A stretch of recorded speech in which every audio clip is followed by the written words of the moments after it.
Hello, dear lurkers. Welcome to the Third Age Babylon 5 podcast. We are Layla, Alex, and Meike. We are three friends from Europe who were too young when the show first aired, so we're watching it now. I'm watching it for the second, the third time. I can't even count anymore. Alex completely cannot count anymore how often he watched everything. And Meike is our newbie. She's watching everything for the very first time. The episode we are going to discuss later is called The Grail. But before we do that, we are going to answer our introduction question, which today is going to be, fitting to the episode, what is your good night ritual so that tomorrow there's no big boom?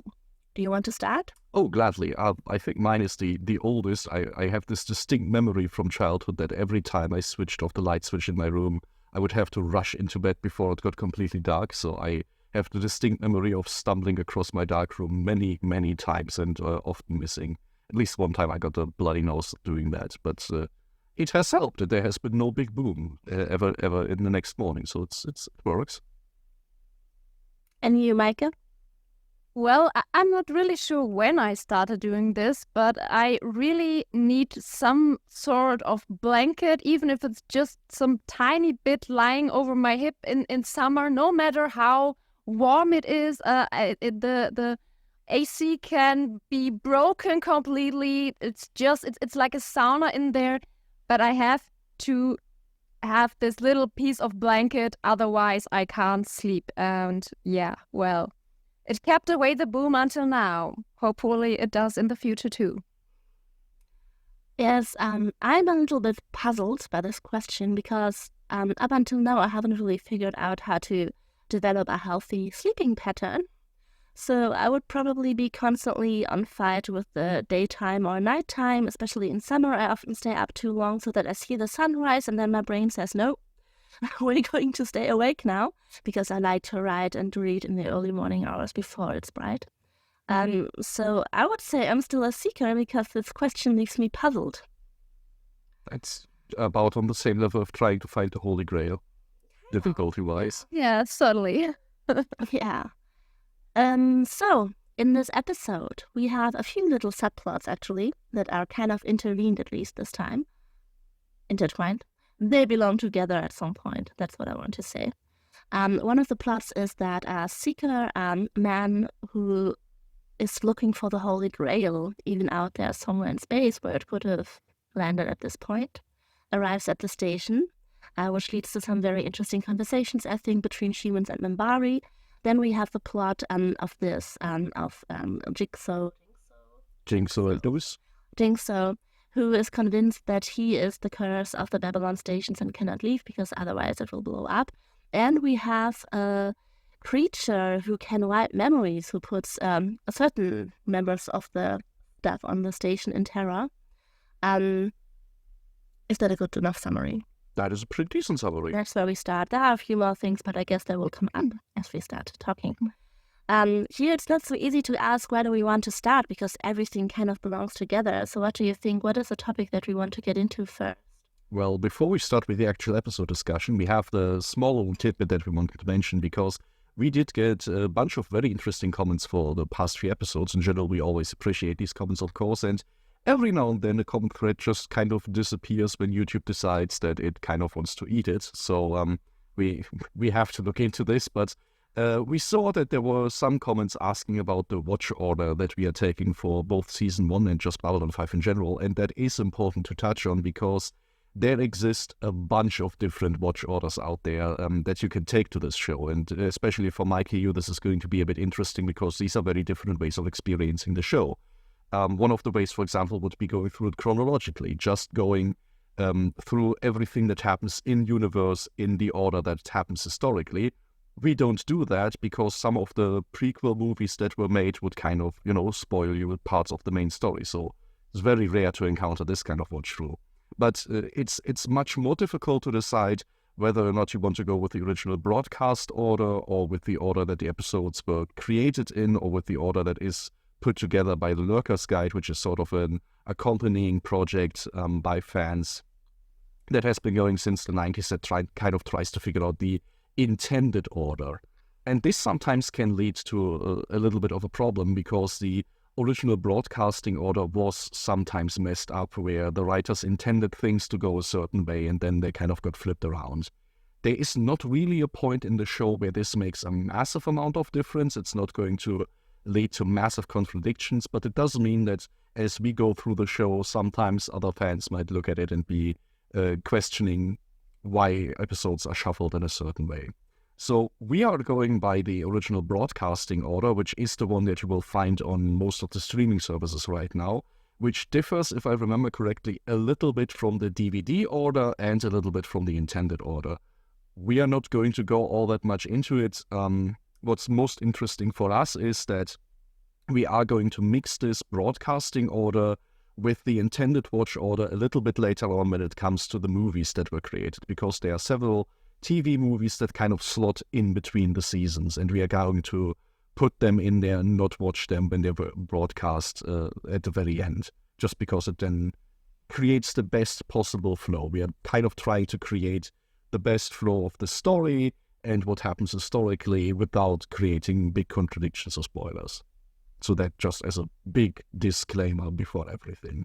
And we are also aware some of these choices are a little bit contentious. There's good reasons to dispute them, but for us it's also just a question of simplicity's sake, and especially with the newcomer on our side, it's the easiest thing to just kind of go with how people back then would have also largely experienced the show.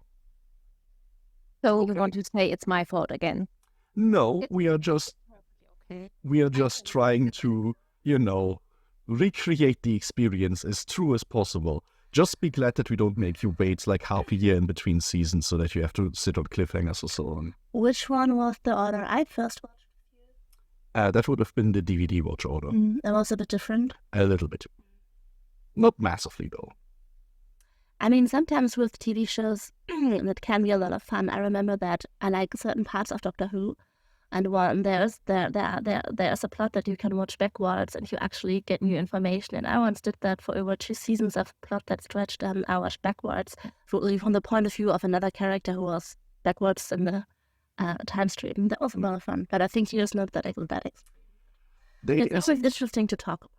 Although in a little bit later seasons, there is going to be a big 2-parter where it makes sense to jump back to an episode, season 1 episode, and kind of put that in there as well. Right. But we will let you know, Meike, and then if you're in the mood, you can do that. But in general, just rest assured, your enjoyment of the show is not going to be massively influenced by the order you watch things in. It's largely okay, especially if we force you to do several more watch-throughs with us later on, and then we can try out all the different orders, and you can tell us in 15 years which one you preferred. Yes, I have no life until then. No, this takes precedent over everything else. I thought we made that clear. Okay. Yeah, well, I'm sure at some point I'm convinced I'm living on Babylon 5 or something like that. So Perfect. I mean, either that or you're going to be convinced to look for the Holy Grail. It's one or the other. As long as you have a big mission in life, I think that's fine. I'm very good in shape today. I forgot the first impressions. Of course, we're going to start with that. Meike, what's your first impression of that episode? yeah, well, I like the episode. It's a bit hard to tell why. There are several little things that just made it for me. I'm not sure. I think it would be easier to go really through the details so I can maybe better explain why I like the episode. Okay, but that's very interesting that it's kind of the culmination of all the little moments that make this episode for you. I think I'm going to steal that. That's my impression as well. Because this is one of those episodes that I think the community is sometimes a little bit split on, but I really enjoyed my time with this one this time around, especially because it once again includes a lot of small little world-building details that are just really, really cool to see and really flesh out the world for me a little bit more. Plus, we get to talk about one of the big questions, big mysteries of Babylon 5, what happened to the other Babylon stations for a little bit without massive revelations, but we get to talk about it, so I'm a big fan. Yes, me too. I enjoyed this episode every time I've watched it. I think it's very interesting. It has this, I don't know how to put it, but it has this interesting sci-fi 90s flair. The seeker on the station, everything getting a little bit spiritual and mysterious. I like that a lot. This reminds me of reading through the old Perry Rodan books, and in the 90s, early 2000s, there's this era where like a lot of mythological, like New Age stuff comes into there. It's a trend that is kind of very reflective of the time. It's nice. In that case, we have a few things to choose from, but yeah, maybe let's start going through things more or less chronologically. Are we first going to talk a little bit more about the criminal side of things or the seeker side of things? What are you in the mood for?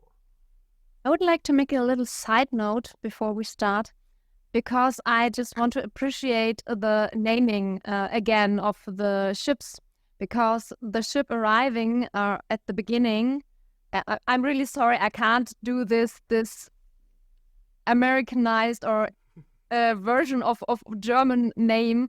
It's the von Braun, and I really like this mixing of names. I mean, we had so many before, and I really love this little something they put in there. I mean, on the other hand, yeah, you can say it's cliche, but considering the time it was released, I really like this, I have to say, because it's some kind of a homage to everything that was before, and that's somehow connected to science fiction and what it's based off. I don't think it's completely fair that it's a little bit cliche, but real naming conventions tend to be that a little bit. I think if you look at naming conventions in merchant fleets or real navies, nobody's sitting there and trying to make them sound cool. It's always this weird mix of historical references and holdovers and old traditions. So no, it's just a really charming little thing, and I love that it's one of these details that jumps out to you. In this case, the arrival of the Von Braun is a very momentous occasion, at least if we are to believe Delenn and Lanier, our resident Minbari representatives, because there's a true seeker on board of this vessel, and I think this first interaction that they have with Sinclair and Garibaldi is a little glimpse into the sort of cultural significance that this holds. So maybe this is something that we want to talk about a little bit before we get to the visitor actually arriving. Jump in.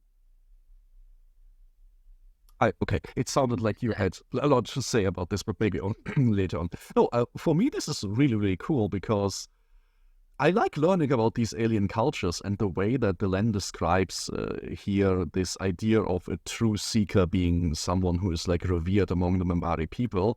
It's very interesting because it once again kind of puts the Minbari in this light of this slightly mythical, spiritual people who, you know, for them the galaxy seems to be a much more wondrous place where individuals can kind of go out on adventures and go questing for something like the Holy Grail.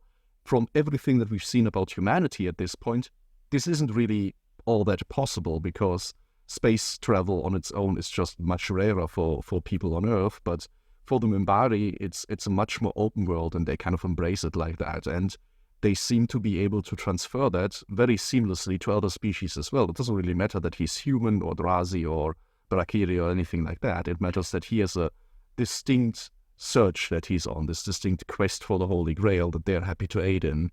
And judging by what we see later on, that seems to be not only something that they revere, but that they're also very happy to monetarily kind of support, which is really cool to see. On one hand, I really like this openness. I mean, this is a really big and important thing. Maybe it's the topic that makes it a bit of a problem for me because on the other hand, the way I kind of get where she wants to go with her words, but it kind of feels a bit presumptuous of her because it's a different culture, and I mean, if it would be the other way around, I'm not sure they would be so open to it if someone would tell them something about their culture. So it feels a bit difficult there for me and a bit presumptuous. But yeah, maybe it's just because it's the Holy Grail. That's the topic here. On the other hand, I have to say, let me think how I should phrase that. They don't really know about something like that. They not necessarily know the cultural background this trinket is located in, and I think this could go wrong rather quickly. I mean, you could have some, shady, crazy guy coming to them. Just if he proposes it in a proper way, then they maybe would help someone that shouldn't be helped in this way. So it's a really thin way that's going there.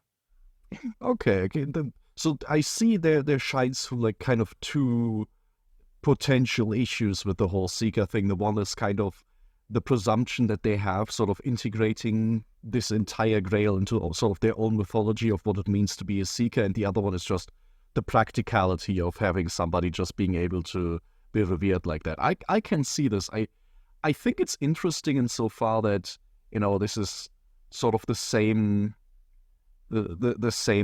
problem you might apply to a lot of, religious orders here on Earth, where, if you are going to start affording individual people or organizations special rights because they are of religious significance, that sometimes leads to issues. It has been known to happen, but at the same time, it's also something that even we as humans kind of hold on to, because there's this big cultural importance we place on that. So I can totally see how this is a potential practical problem that the Minbari might encounter, but at the same time, it's also not hard for me to believe that they would nonetheless have this tradition just because it's something so significant to them.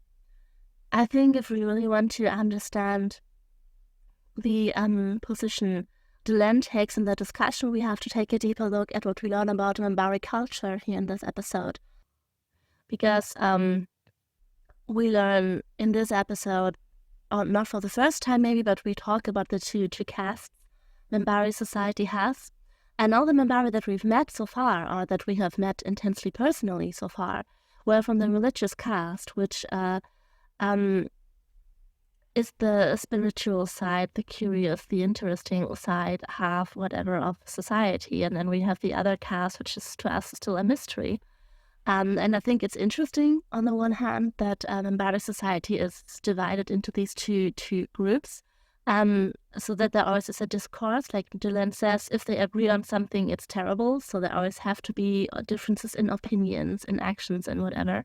But also this, I think, shows why a person like a Seeker, from her point of view, is only positive and curious and only needs support, because all of her existence, all of her being, just from the culture she grew up in, is defined by this interest in spiritual things.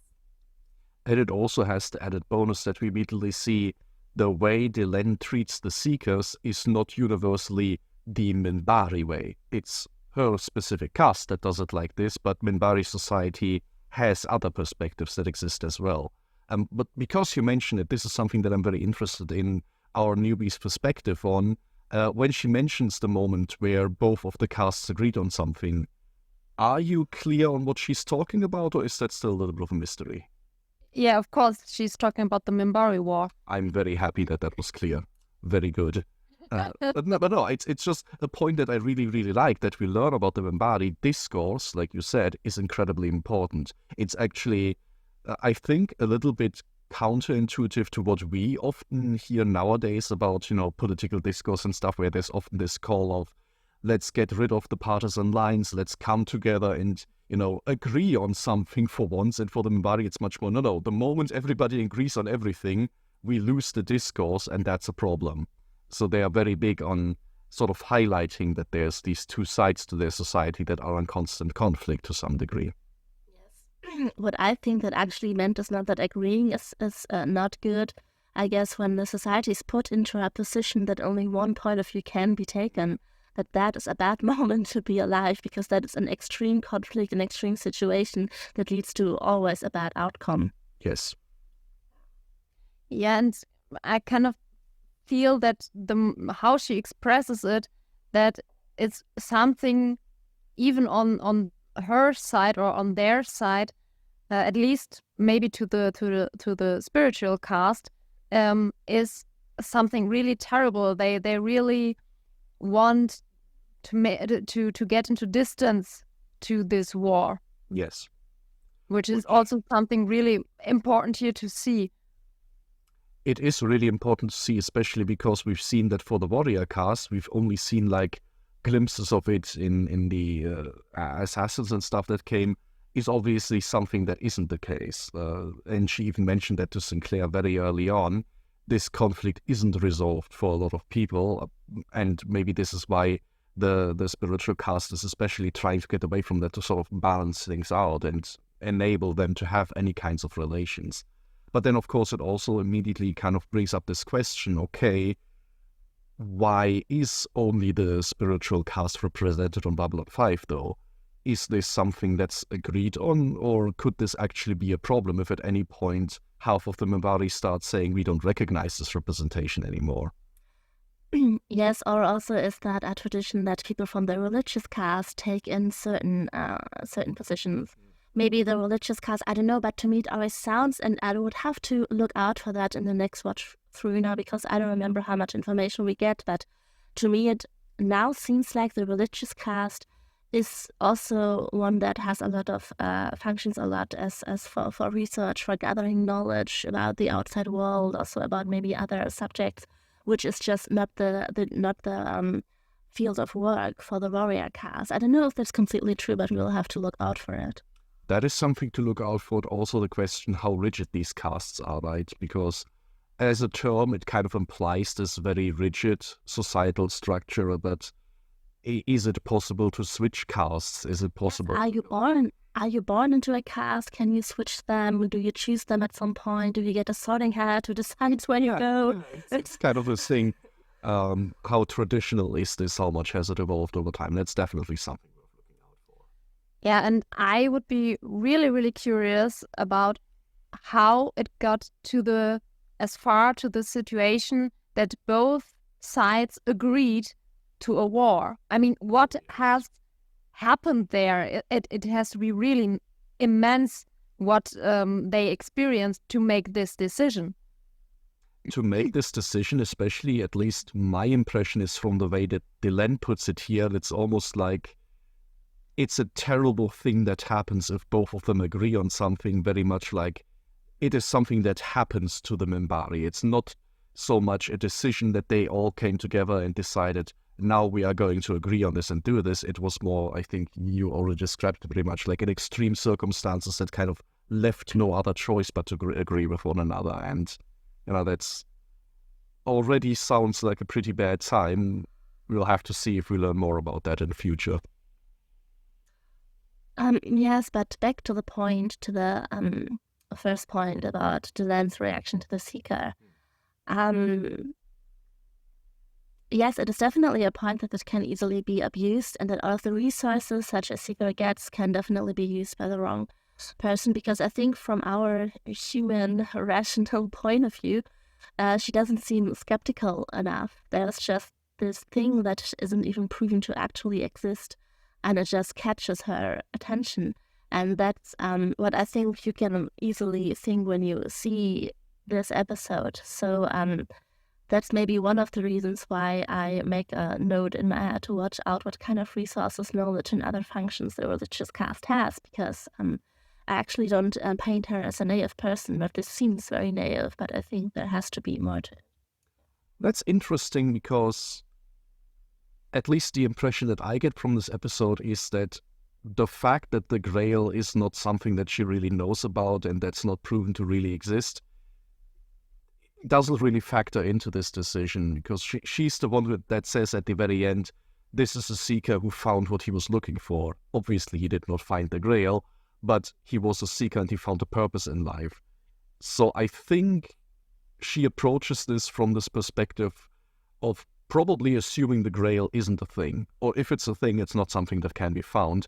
It's more just about the much more spiritual experience of, okay, here's somebody who has found a way of leading a life that's worthwhile, and this is sort of what she's supporting. And I guess the naive part is then that she presumes to be enough of a people person to understand, to recognize somebody who does that.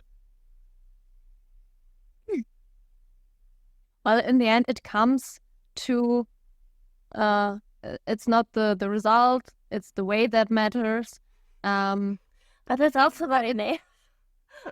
Is it? There's some truth in it, but the problem is if you hear this sentence, it feels flat. It doesn't have any substantial meaning behind it. Just if you got to the point of really understanding that the action itself is what is fulfilling to you, then it gets a deeper meaning. But otherwise, it's just something, like just empty words that are not important in any way to you. So, Of course, I think this is sort of where the episode, I guess, invites us now to talk a little bit more about the Seeker himself, because this is, I guess, where Delenn's decision at the end hinges on. Does she get enough from him to fill these words with meaning, right? Because, just as a little wisdom card that you have on your calendar, it's kind of empty. But is there enough to justify that? Which I think I can see where that might come from her, but we can go through the episode, of course, and talk about this a little bit. Unless there was some major thing about the Minbari sort of faith mythology side of things. In that case, let's talk a little bit about our true seeker that comes aboard the station. Aldous Gajic is his name. We can stick to Aldous because that's easier to pronounce. And let's talk about him and his order a little bit, which is just a small thing that's thrown in the background, but he is part of an actual organization that at the moment just consists of himself, but nonetheless has what seems to be fairly extensive resources at their disposal in pursuit of this grail. And for one, he seems pretty well prepared and actually pretty gracious for the warm welcome that he receives on Babylon 5. Well, I think what was really outstanding in some way was his kindness, how his friendliness, his openness to others. I mean, there's practically no hostility. It doesn't seem like he has any superstitions or anything. It's just a kind mentor-like person you wish, or I think most people would wish to have in their life. Just a supporting uncle that has your back. That's how he felt to me. I think that's a very good first impression of him to give. The question now is, do we want to talk a little bit about his backstory right at the outset and move from there, or do we just want to go a little bit through the episode of what he does there? Maybe first go through the episode. A moment that I have to think about, and I don't know, can I just pick any moment, or do you want to go through them chronologically? Whatever is easiest to follow. So because I would like to pick up Meike's point, and I would like to talk about his conversation he has with Jinxo. And I always don't know, because in general, I don't really like it, especially in science fiction or in fantasy or whatever, when you have a character who has these fixed beliefs into something completely unreasonable, something like if I leave the station, it blows up, which is like one of the many conclusions that you can get, of course, from when you went through what Jinxo went through. But of course, the Seeker also tells him you could also think that I was just very lucky. But when a character that has these kind of issues is kind of painted as so positive and believable, I always find that a bit uncomfortable when that happens in science fiction and in fantasy. I'm not sure what exactly is the point you're uncomfortable, that you have this character with this negative trait, how it's portrayed, or just that when it is portrayed as something reasonable, something to act upon and taken seriously by the environment. But now I also have to wave in here that thankfully the whole episode gets resolved. Like, I think the issue is resolved positively because he finds a new purpose, he stops believing in this, he leaves the station, and everything so far is well. It's not like, oh my god, there's this person that has these weird things, and in the end he is right because he has to be right because of science fiction. That's even worse. But there, for a moment in this conversation, I was a bit skeptical because I was a bit like, do we actually have to talk about these fantasies in his head as if they were so real? In sci-fi, I'm just skeptical when that happens. Then let's talk about Jinxo first, because Jinxo is the actual part of the episode that we get from Babylon 5 itself, and he's this character who we get to learn first as this down-on-his-luck lurker. And I think he's the first one from down below that we really get to know as a person in general, as a named character, as a person that interacts also with Garibaldi in a way that we've seen Garibaldi interact with other lurkers before. But now we get a little bit of backstory. We get a little bit of backstory of why he is there, why he is down on his luck, and how he gets out of that as well. So maybe let's start a little bit with this glimpse of the underworld that we get between him and one of my favorite antagonists of season 1, I think, which is Deuce, the gangster who has a big smuggling operation going on that we talk a little bit later with the creature as well. Jinxo just as this poor dude who is compelled to stay on the station because of what he calls the Babylon 5 curse. And this is where, for the very first time since the gathering, we actually start talking about an issue that has been sort of festering in the back of our minds, which is what happened to the first 3 Babylon stations. So any impressions on that? Meike, were you glad that this came back up again, or how do you feel? It was kind fun to get finally to know what happened to the first 4.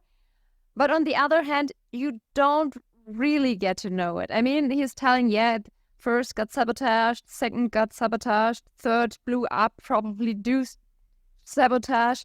And the fourth just, I wrote it down, sort of wrinkled. I mean, you have an idea what happened, but not the circumstances that lead to this. Therefore, it's a bit unsatisfying, but it's at least you get to know a bit about it. So just a few breadcrumbs. I mean, the biggest breadcrumb, which you just now mentioned, is this idea. I think before we just heard the first 3 blew up and the 4th one disappeared, which is weird. We know how big Babylon 5 is. A place like that doesn't just simply disappear. And now we hear from somebody who is actually there, it crumples into itself and then just vanishes, which, under any other circumstance, I would think that just implies there was another explosion, but it's explicitly not that. So that's weird. There's something happening there that we don't know about. But, obviously we learn about this mostly from Jinxo's perspective, and everything about his identity at this point, right down to the name, is centered around this idea that these things keep happening just when he leaves the station. And as somebody who worked on all 5 of these stations by this point, this has manifested is sort of for him in this superstition that he has developed. And I think this is what really stood out to you. Maybe I can make a transition to there. Well, I think we get the most reflection of this information and about his character when he talks to the Seeker about this, where he proclaims it's a bit, if you break it down, you could say he thinks it's his fault the first 4 Babylons broke in some way or disappeared. Well, the result is the same. They no longer exist. And now he has the opinion that if he leaves the station, that Babylon 5 also will vanish in some kind of way. Very much so, to the point where he sort of takes it on himself that he must stay here even if it becomes a threat to his life. And well, I can try. I just mean that in that conversation that Jinxo has with Aldous, Aldous takes him 100% serious. I mean, he even convinces the judge not to send him off from the station. I don't know how he does that, but he kind of could be very convincing so that the judge decides, okay, he stays. And takes this fantasy that Jinxo has developed around the vanishing of the stations completely seriously. And I really like it how the episode wraps it all up. I really like how Jinxo then finds his new purpose and takes over the task of the Seeker. That's all very nice. And also that he leaves the station and nothing big happens. I just, in general, am always very skeptical when in science fiction or in fantasy stories, or at least fantasy stories that are settled in our world that we know here, when people develop this weird superstitions, this weird fantasies, this own illusions, and then in the end they have to be, because what easily happens, what doesn't happen here, but what is always a risk for a story then, is that it easily happens that they have to be right because it's sci-fi, and if it were not sci-fi, these people would need serious help. And that's why I'm always skeptical when such a character is introduced. But this show dealt with it a lot better. Still, always in the conversation that Jinxo has with the Seeker, I get skeptical. And I'm always thinking like, oh, where is that going? That was my point. Yeah, I get it. On the other hand, one thing is why you feel this problematic is on one hand, we miss the, let's say, the psychological path that leads to this, superstition, let's call it that. But the point is, he still really believes it. It's like, maybe I'm just feeling really relatable there, but it's like the thought of, I don't know, I'm stupid, or I'm ugly, yeah? This, if an outside person looks at you and hear or gets to know this information that you think that way about yourself, and would be, no, you're not stupid, or no, you're not ugly, you're the complete opposite, or anything like that. It's totally unbelievable to an outside person, but in this head of this people, it feels real. It's a really hard thing. Maybe it feels strange because for mental balanced person, something like you can't be responsible for a station getting destroyed, especially that size and in your position. But yeah, the psychological path is real to them, and the thought is real. And since we don't see this path, it feels even more unrelatable and understanding for us. Yes, but I didn't mean the not understanding. I can easily understand how people come up with all of these things. It's just that in the normal real world, without anything sci-fi or fantasy, you would just realize, okay, that person has a problem. They have like some weird delusions. Maybe they need help. And just because it's a sci-fi world, sometimes things that would usually point out to a real mental health issue are then dealt with, it's just the sci-fi stuff. And that's what I really don't like. I feel like these things should still be real and still not just then vanish because we have a sci-fi world, which is why I'm so skeptical towards such characters in such a setting. Yeah, but you help these people when you take them serious. Like, okay, that's what you're thinking. Why is it? Tell me more about it. I mean, that's not what's happening here, because that would burst the time that you have for this episode. But you have to take these people serious to connect to them. Because if you stand there and say, no, that's not real what you're saying, they just turn around and walk away. And that's what you don't want. Maybe I'm just going really out on the psychological path here. No, I mean, I don't have to take them seriously. I have to get them help. If I see someone who comes to me like, hi, I'm the Queen of England, I have to get them to a hospital. And that cannot just be taken away just because it's a sci-fi show. But what the Seeker does here, sees what kind of person he has in front of himself, and then in the end gives him another purpose, another safe setting. That is a good thing. So the show wraps it up good. But often sci-fi fails in that. That was just why I always have this moment of, oh. we are now talking about this very much in the framework of the psychology of it, and I think that's very good. I would love to go a step further a little bit later to also say what this tells us, how Babylon 5 deals with spirituality and faith in general. But maybe let's stick on this level of psychology on some level, because I think it's very interesting to really dissect how the Seeker deals with Jinxo in this situation, because he manages to take Jinxo seriously on some level without ever lending credence to this idea. Like the Seeker never sits there and says, yes, if you get on the shuttle now, the station will blow up. That wouldn't be helpful. But what he does do immediately is say, okay, you have this belief, you have a genuine emotional connection to this, I'm going to take that part seriously. I'm going to take seriously that you are afraid for the lives of everybody else, and I'm going to judge you based on that. And when he starts sort of opening Jinxo's eyes to the idea that maybe the curse isn't literally what he believes it is, he doesn't sit there and say, well, objectively, it doesn't make any sense for you to blow up the station. He's just saying, let's look at the emotions that you have as completely valid and recontextualize them. Like, you stay here because you believe everybody dies. Don't look at this. Don't look at this of you being a jinx for bad things to happen. See that this also means you have a whole lot of compassion for these people, and you have been very lucky to survive so far.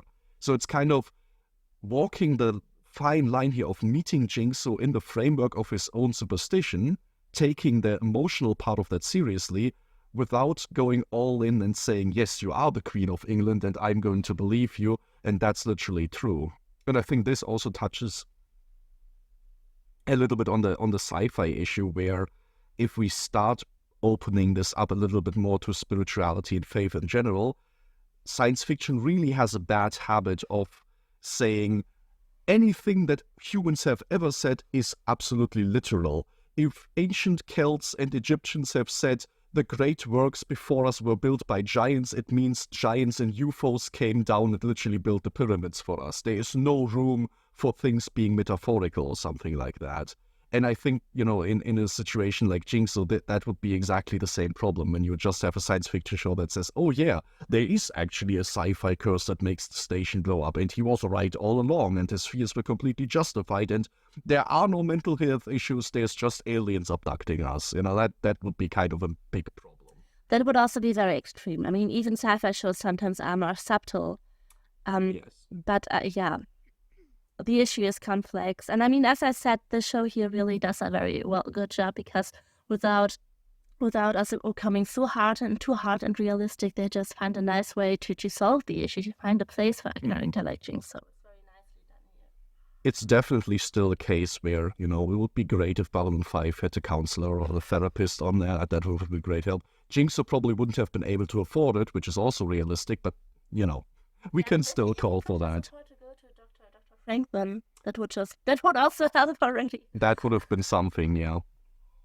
Yeah, but on the other hand, we already know that Dr. Franklin would be maybe not the best choice. Not the best person to refer you to anyone. What he had done in the past. Maybe the woman that was with him, maybe she would be more suited for this job. Nevertheless, I think this is a really interesting episode on this broader scale. At least this is my favorite part of this episode. It feels for me like Babylon 5 is laying out for us why spirituality in this universe still matters. If we are talking about what sci-fi usually does, very often, especially in something like Star Trek, anything that has to do with religion and spirituality is kind of dealt with as a holdover, People were religious in the past, and now it's modern times and we are getting more secular. That means in the future, there's just going to be no religion anymore. And if there's aliens that have a religion, there's like a 50-50 chance that it's just an evil supercomputer manipulating them. That's usually how that goes. And I feel like here Babylon 5 very specifically shows us, no, here are people that live on a space station in the middle of space, and they will come up with their own little mythologies, with their own curses, with their own quest for the Grail. Not because these are holdovers of big traditions that are still around somehow, but because this is just something what humans do, how humans cope with, be it trauma, be it with finding purpose in life. And so these things will not die out just simply because it's part of human nature. Yeah.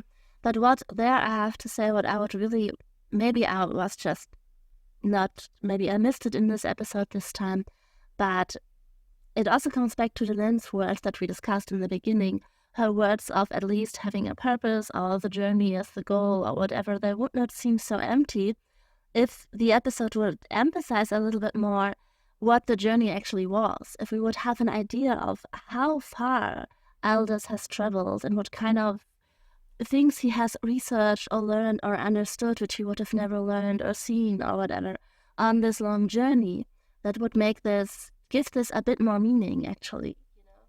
I'm a little bit skeptical of that, but we can definitely, maybe on this occasion, talk about the backstory of Aldous a little bit.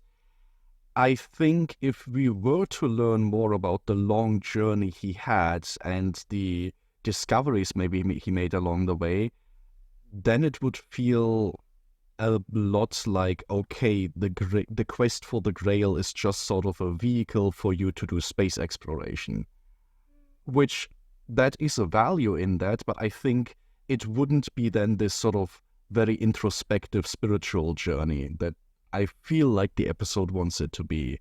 That it's not valuable because he got around a lot and got to meet all these interesting people and gather artifacts and stuff like that. It's valuable because just for him personally it gave life.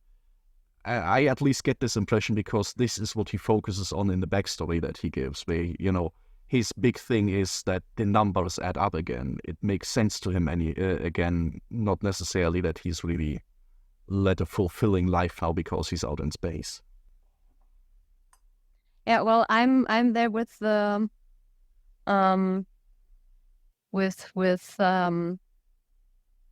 the Dharma. I'm afraid I might put wrong quotations here. Dharma being part of no, wait, let me start again, and we look at okay. How do I phrase that?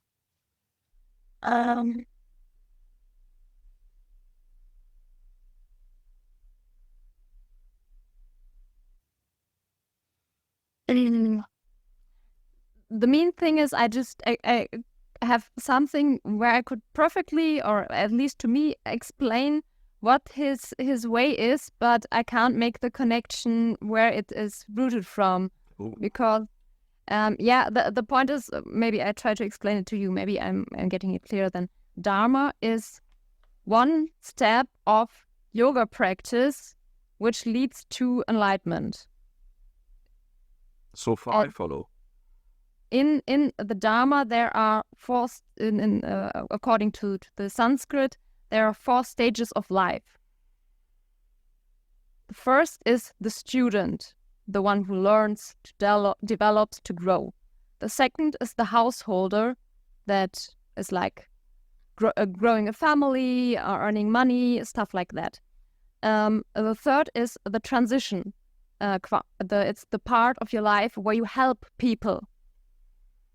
And the fourth is the renunciation, which is usually something the monks do with this just meditation and finding enlightenment, finding your inner self, stuff like that. And it kind of feels like this is his way, been his way, because like the last 2 stages. Like he's at the transition stage where he's helping people, and in the last moment he gets to the renunciation point, or the renunciation stage, where he rises above the mortal part. I can see that, especially because he then makes the sort of final transition as sort of handing over his order to Thomas at that point, right? So it fulfilled sort of the mentor role, right? Yeah, and he's the way he says the numbers add up. That he has some sort of like a clear moment where this is also something you have rather often in science fiction. We had it some way where when the telepath came and that runaway telepath, can't remember his name. Ironheart, Jason Ironheart. Yeah, exactly. Where he got to the point of, I see everything, I know everything like this. And it kind of feels like Aldous had at his last breath, a moment like that. I can buy that, especially when he says, I see the Grail, that this is sort of how he would translate that into words, for the lack of a better term. Yeah, I mean, how could you translate this? Yeah. It's not like we actually had could have a discourse about this, because those who experience this are gone.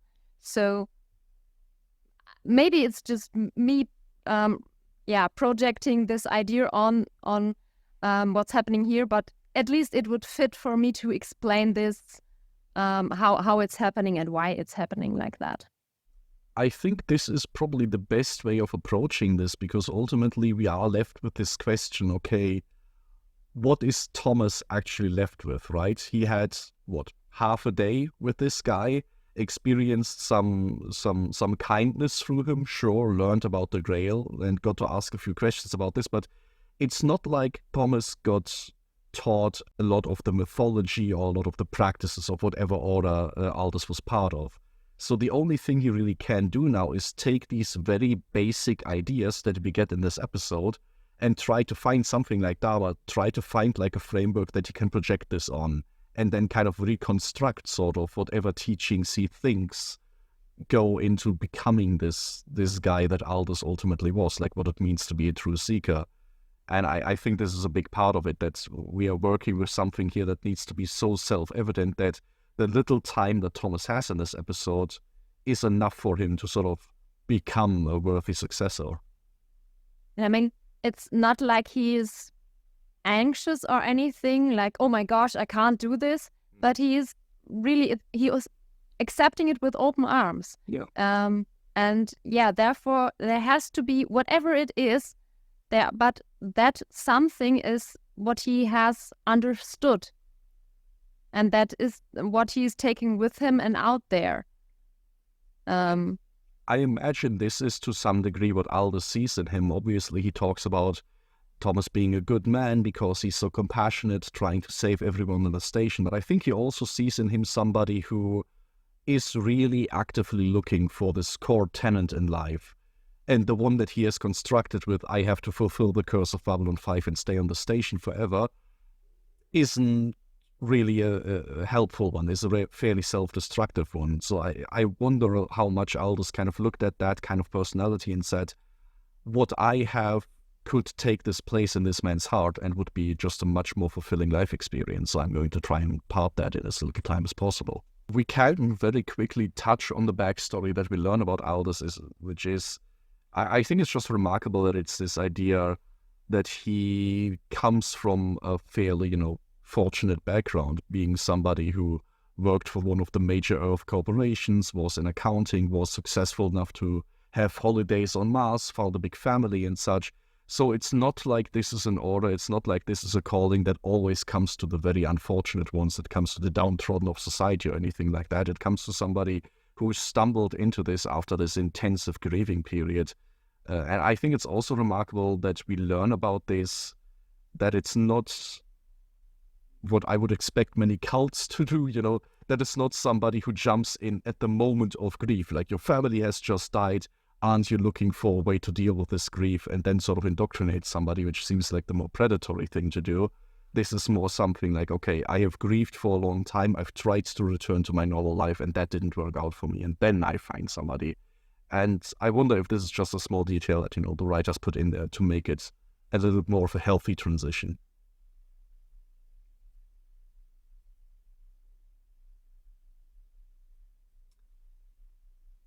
Anything else about Jinx or anything else about Aldous? Well, maybe this is the point where I should say that the interaction between Aldous and Jinxo were one of the things I really liked about this episode. Maybe I kind of saw myself in in some situations, so I could relate more to it or feel them more intense. But they really ring a bell with me. So in a good way. I mean, definitely one of the big plus for this episode is also that Aldous is played by David Warner, who's like a very experienced, well-known actor at the time. Definitely somebody who, with his performance, can lend a lot of gravitas to a lot of these conversations, I feel like, and really fulfills this mentor figure. And yeah, it's a lot of very positive interactions that he has. And one of the things that I'm kind of curious about what your impression is how special is Aldous as a person? Because in the reception of this episode, I've seen people sort of on the range of... Oh, the cat made a very unfortunate jump there. I've seen people on the range from, he's just somebody who has found a lot of purpose in life. That's good for him. All the way to people that say, maybe he does have some kind of special power, especially in his interaction with the space monster later on that we need to talk about, where, the command of his voice compels the creature to leave the fake encounter suit and something like that. So did you, in these interactions or otherwise, ever get this sense of, oh, this guy has some kind of more commanding presence, or is it just more sort of his personality that shines through there? Well, after reading Life of P, I have to say, no, I don't think he has some superficial ability. I just think,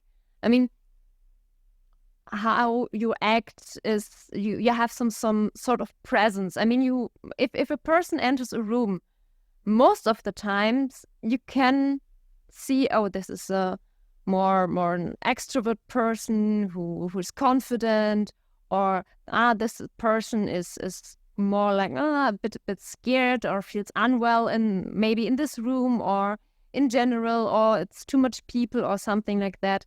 And it's also if you would face like a dog or something, yeah, there are some people, if a dog would growl at them, would have a presence that the dog would back up and say, oh, no, maybe I don't mess with this person. And there are other people where the dog would say, oh yeah, now I get in real good. And I think it's more like this kind of thing, even though this feeder creature is capable or in some sort of communication, but it's so little. Maybe I'm seeing again too much in this, but I would say it's more like an instinct of this, oh, this person, I have to be careful, I have to do it the right way. I can see that. I mean, personally, I've always been curious what this scene would have looked like if Garibaldi hadn't arrived as quickly as he did, like how Aldous would have ultimately dealt with the creature, if maybe he had enough command that he could have, directed better than the random gangsters that smuggled it aboard. That would have been interesting to see if he got out of there. But no, I think I'm much of the same mind that it's very much the presence and sort of the confidence that Aldous exudes in here that seems to sort of just generate command of the situation rather than anything telepathic on top of that. Well, maybe just a short word on why I made that comment to the book Life of Pete. For those who haven't read it, there is a kid surviving a shipwreck with a tiger in the what's it called? Survival boat, lifeboat. And somehow manages to survive. And when you hear this, it's, oh my gosh, there has to happen something mystical. But it's practically just that the boy roughly knows enough about how animals and tigers act and react, and how to tame one like in a zoo. And that's what, of course, there's a bit more in this book, but that's part of it.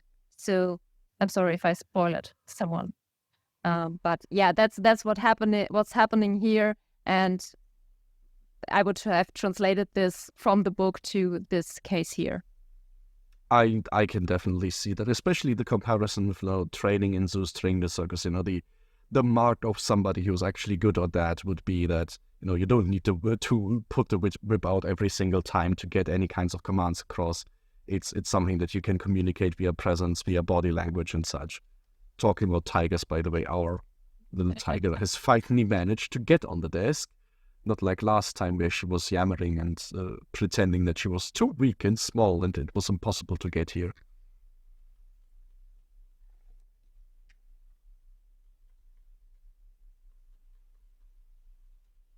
And now everyone is just looking at the cat. Now we are going to get a lot of cat comments on this, which is very good. And I mean, she has a lovely fur. She does. She's so silky. Shiny. She is so shiny and silky. It's incredible. Yeah, I'm a bit envious. I mean, she is also smart enough that you can let her run around without her eating cables or getting overrun by your chair. It's very great, but only barely. She still manages to get into chaos every now and again. And she manages to look pretty. I mean, my grandpas here, I have to bath them regularly because they are no longer able to properly wash themselves. You can be here. Yeah, you should wash him. Certainly. I mean, yeah, I need a cat shower. Yeah. You're just lucky it's you two and not my dad and our former cat. Since my dad has almost no hair, when he was sitting on the couch, the cat was jumping up at the back of the couch and just licking his head. Oh no. like mad. And yeah, the problem is my dad is allergic to cats, but he still let her do it because yeah. I don't know, maybe has some tendencies. I don't know. I don't want to know anything about. So maybe back to the topic. Back to the topic. The cat content is still strong. We talked about pretty much everything of the Seeker at this point, I think, unless anybody has more things on him. But from the backstory to his unfortunate end, I think we covered a lot here. We talked a little bit about, science fiction justifying people which have, let's say, wild stories to tell, which this episode does. In a very small instance, we have this wonderful little scene from the Ombudsman in the actual courtroom, where there is an active case being discussed between somebody's great-grandfather and an alien's great-grandfather that got abducted, which I'm glad this is only played as a joke here, because it is kind of this idea of, alien abductions were real, which, but it is a legitimately very funny little moment here to learn that, oh yeah, this was a thing. And if you remember in the episode Deathwalker, we already saw that aliens that have literal, like, flying saucers are a thing in this universe. Now you know that they look like the Grey Men as well. And communicate via crop circles, which is also great. Yeah, that was really, really cute to add there. I mean, it doesn't have necessarily any weight. It's more like to introduce the judge-like person there, and the circumstances. So therefore, I think it's perfectly fine to be there. And apart from being just a fun addition to everything, I think it's also one of the moments where Season 1 just takes the opportunity to flesh out how big of a place Babylon 5 already is. I think in the episode Believers we talked about, well, what happens to the parents now? Like, is there going to be a trial? Are there courts on Babylon 5? And now we know, yes, they are. And it's just a nice reminder that what we see of the command staff and the administration of the station is always just a very small part. And there's a lot more things going on that we just don't get to see because the stories and the episodes are, of course, limited. But it's a nice addition that we now know there are a lot of proceedings happening at all times, because this is a small city that has crime going on. I mean, the same goes for the criminal underworld as well, just that we know that there isn't just Nagraf, our big mantis dealer, in the steamy room downstairs. There's like multiple circles of criminals that are interacting with this as well. Yeah, well, maybe that's the perfect time to get to the feeder creature. Yes, the Nakalim And- feeder, which also And- leads to some of the best Londo scenes of this episode and maybe this season. Definitely. Maybe about the creature itself. Do you get the proper name together? Because I Nakalim don't. feeder. Oh, you're awesome. Something to that effect. Yeah, well, I found it rather interesting when it first appeared in this Kosh-like suit. Were And you at any point fooled that it might be actually Kosh feeding on people? not really. I entertained the thought because that would be like, okay, that's why he trolled all the time. But on the other hand, yeah, well, it's far too obvious that this suit is not Kosh because it just looks way too different. Which is a bit sad, I think. I think they should have made it really more alike looking, that even as a viewer you are fooled to some degree.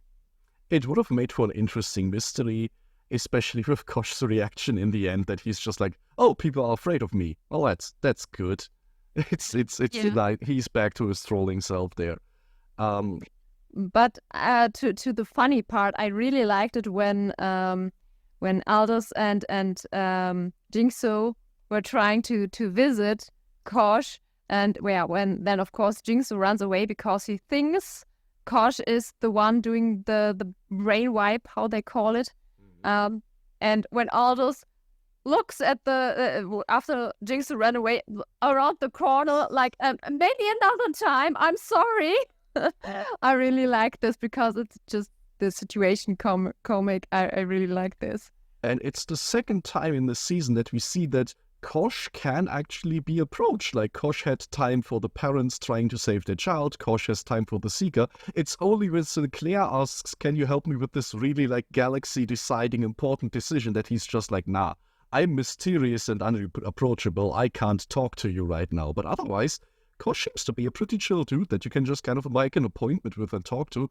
You are probably going to get just cryptic answers, but honestly, I would have loved to see a conversation between the Seeker and Kosh, because it feels like somebody who is looking for the Grail would just take all of the little riddles that Kosh has in stride and just take them and run with them. That could have been a really interesting little discussion.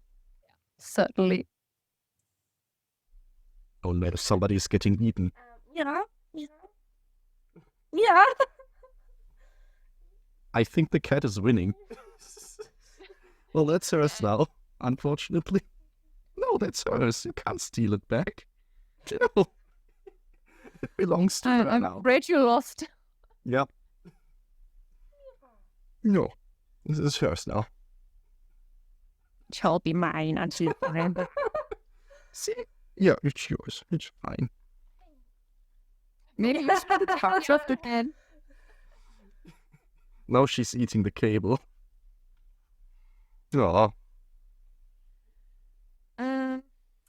Well, if you were a little bit sad about the appearance of the fake suit, what did you think about the Nakaling feeder itself? Because in a fairly atypical science fiction of the 90s fashion, this is actually like an alien. It's not a humanoid with a weird rubber head. It's a weird tentacle creature that runs around, which, obviously the effects are iffy, I'm going to say, but it's a fairly ambitious project to have like this fully CGI character in there. So how did you feel about that as just a creature concept?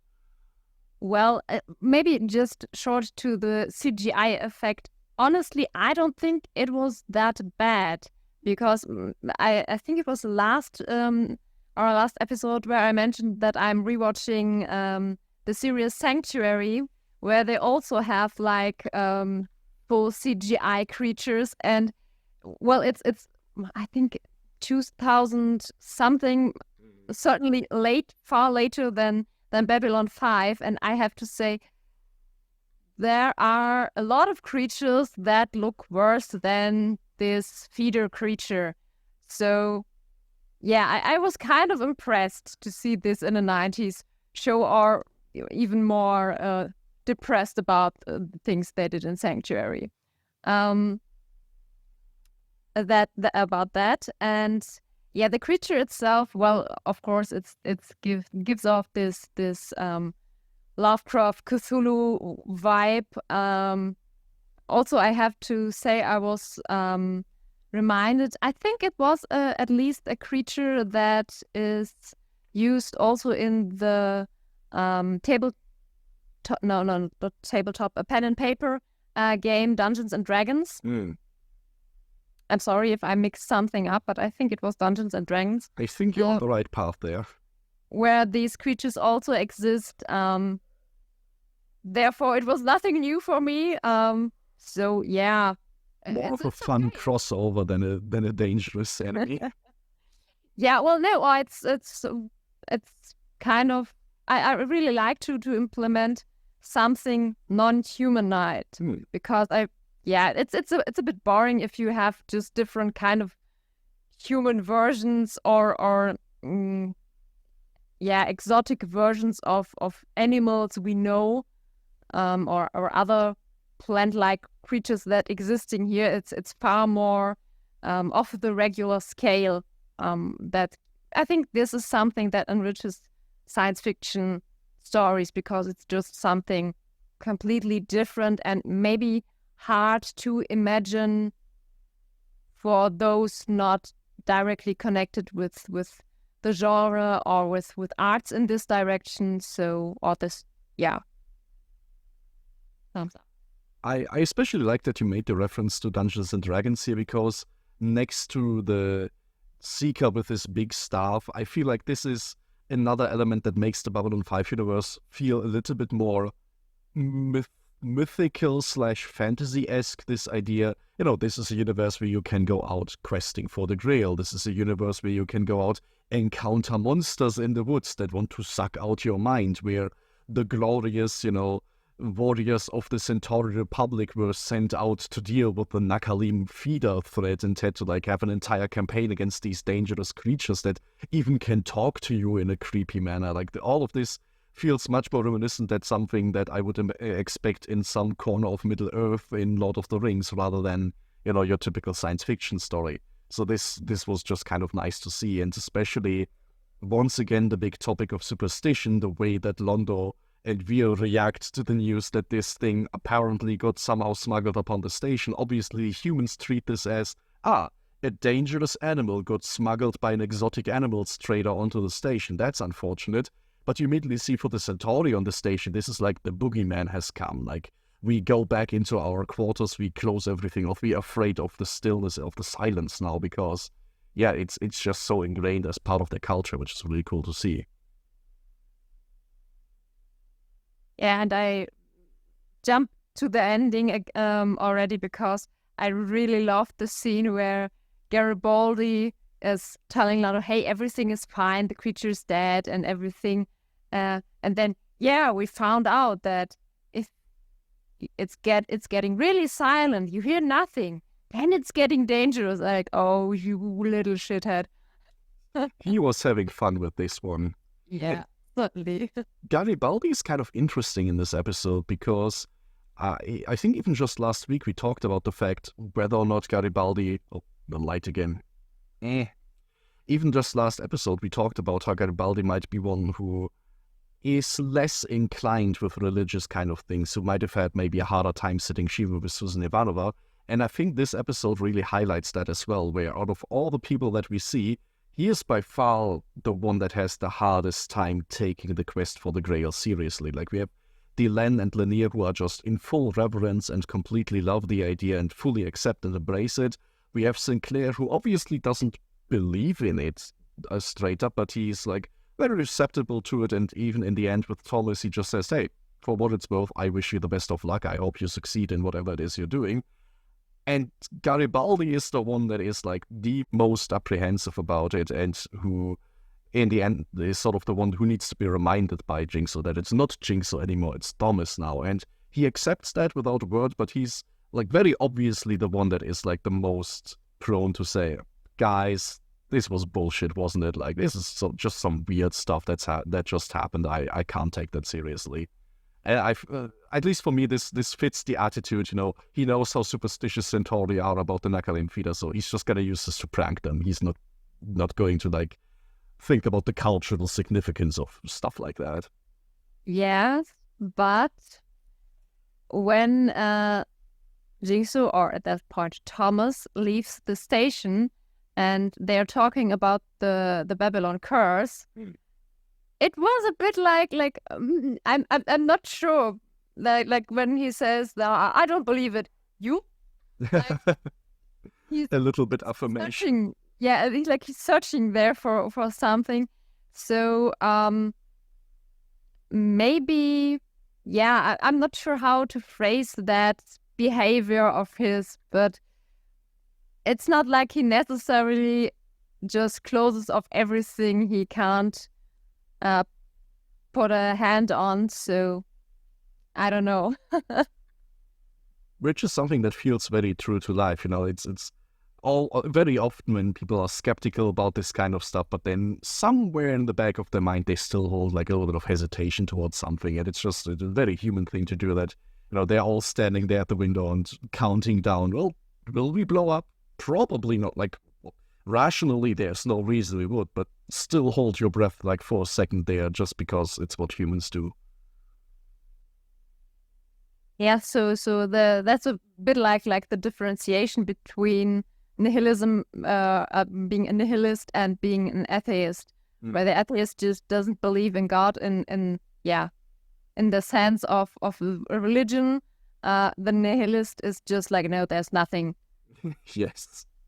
So yeah, the atheist would be probably the one who would be less surprised to get to know, oh, there's something after death. Now, the last thing for the feeder that I'm interested in, and this is just sort of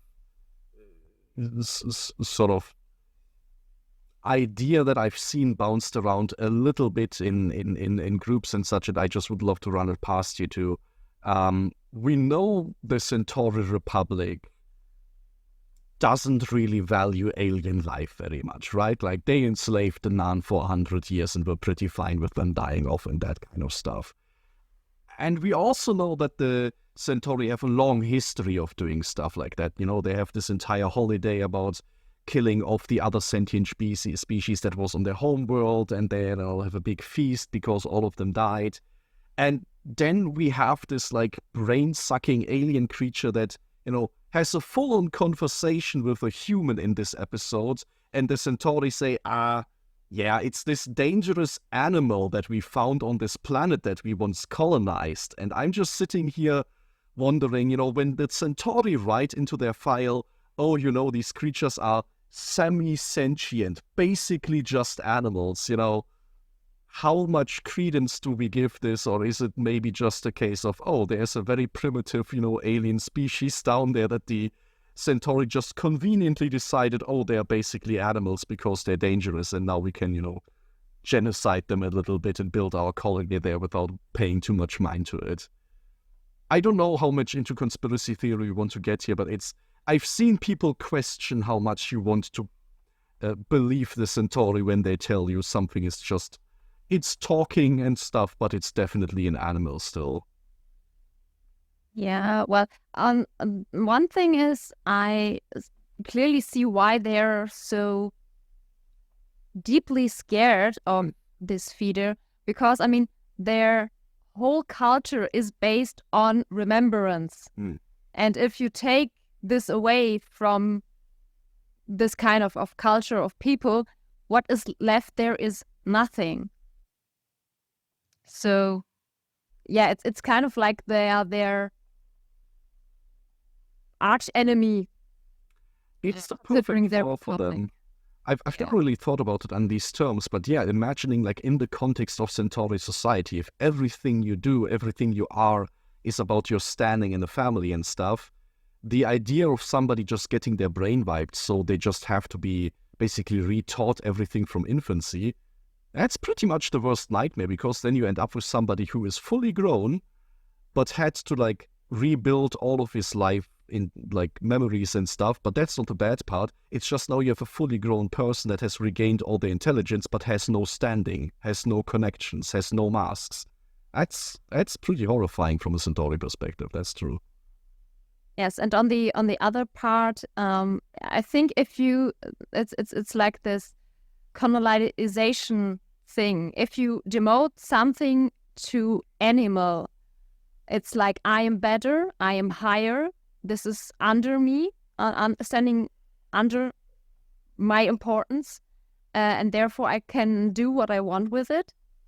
And on the other side, it's like, yeah, it's not accepted as an enemy on eyesight, which is also this okay, we try to make this threat seem smaller than it feels to us. Because admitting how much you feel something, usually it's a good thing because you face it, but that's what they don't want. They don't want to face this. Like they don't want to face that their republic, the way it is crumbling.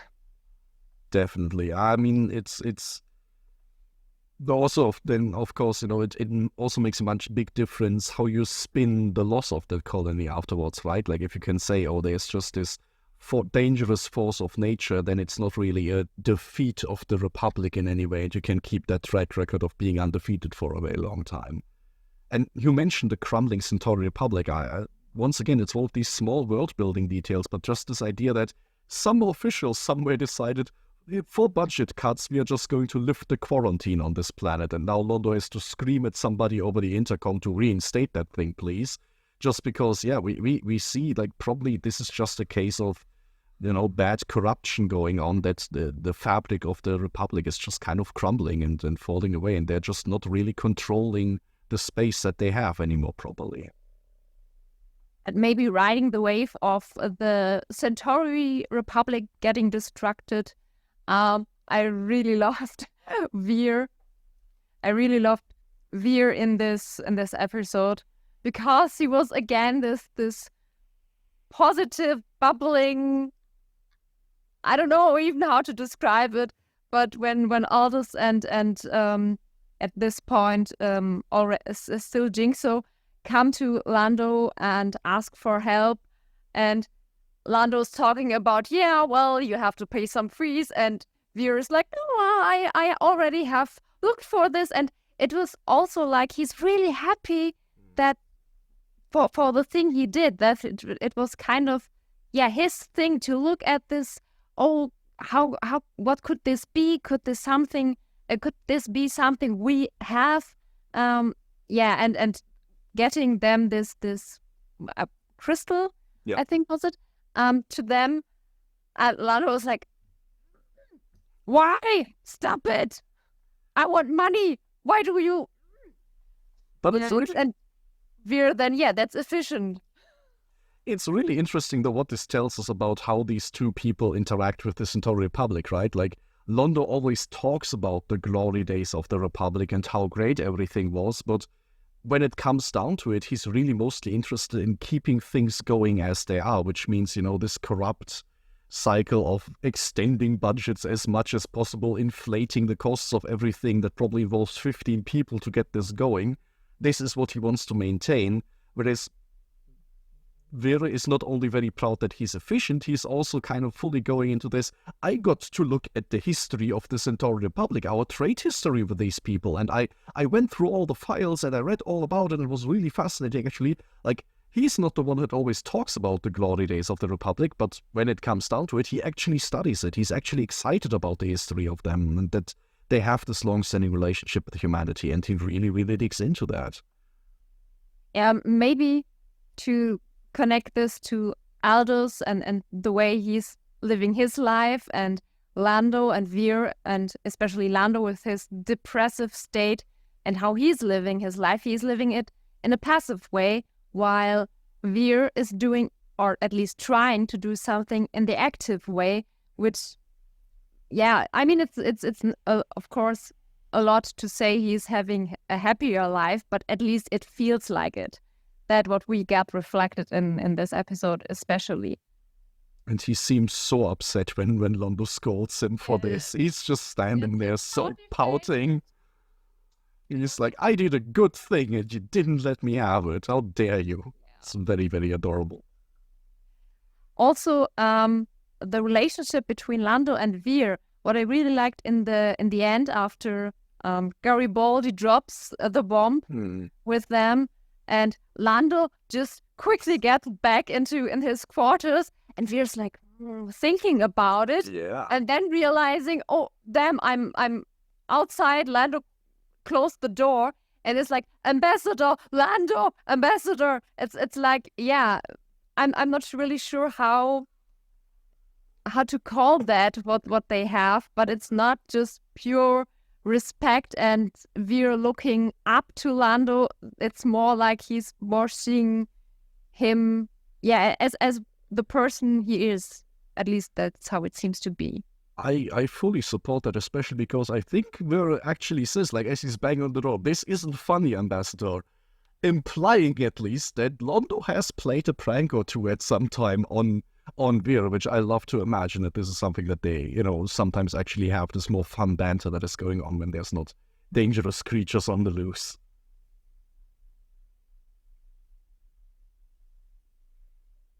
Yeah, well, I have to say that's mostly the things I wanted to say, maybe except for the last sentence between Garibaldi, Sinclair, and Ivanova about the boom.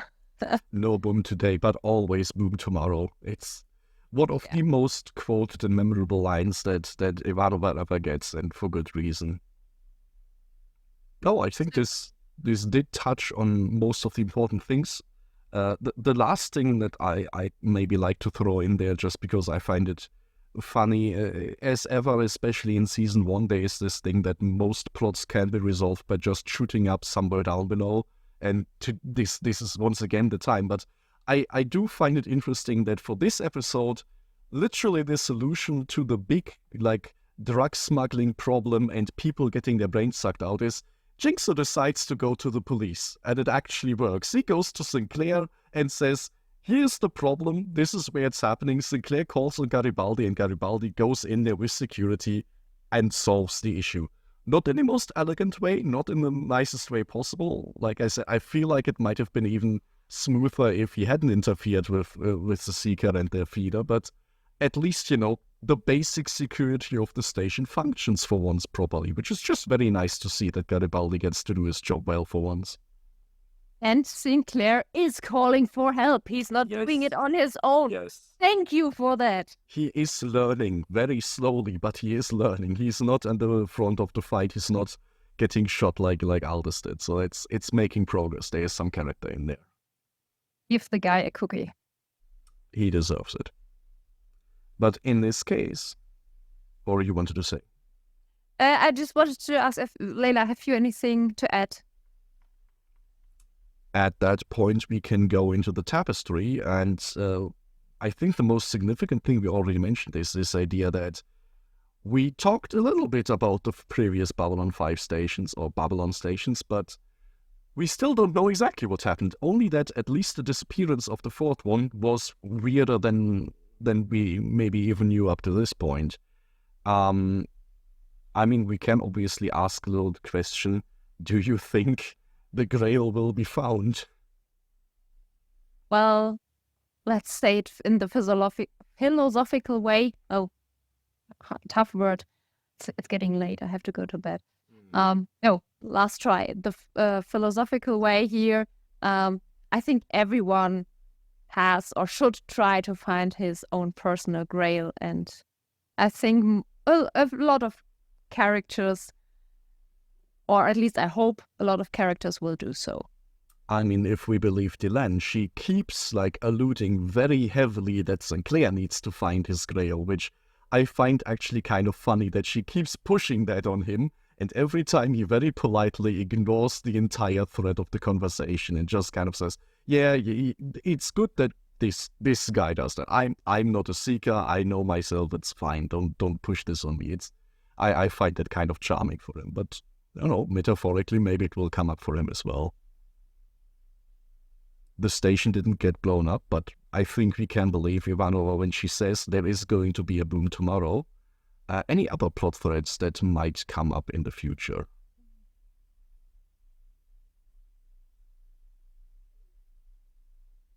Probably not the last time that we saw stuff from the lurker, stuff from the criminal underworld that is there. Maybe this is going to be something. Maybe we'll get to see the ombudsman again in his courtroom. I think this is definitely not the last time we deal with criminals, so there is a chance there.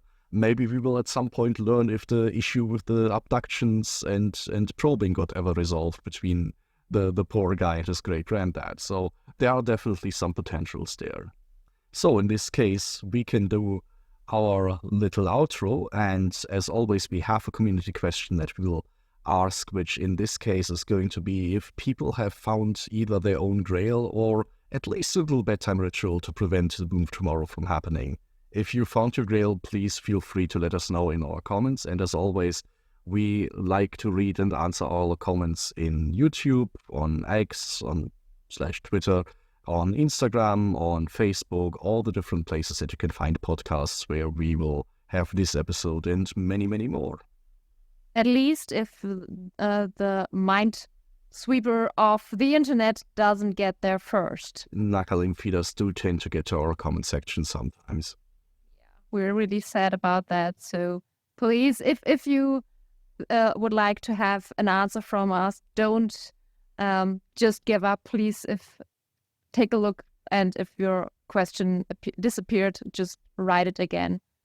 As a good rule of thumb, if you wrote a comment and we didn't react to it at all, that's probably because it got eaten by the knuckling feeder. Otherwise, we are fairly diligent about getting back to everyone. But all right. This does it for us this week. We will be back next week with an episode name that I have definitely forgotten. Oh, our next episode is going to be Eyes, which is going to be a pretty interesting one. I'm very interested to see what you will have to say about it. So brace yourself once again for giving us your first impressions. Yeah. Thank you for listening on this episode. Please comment and share and like everything. And until next time.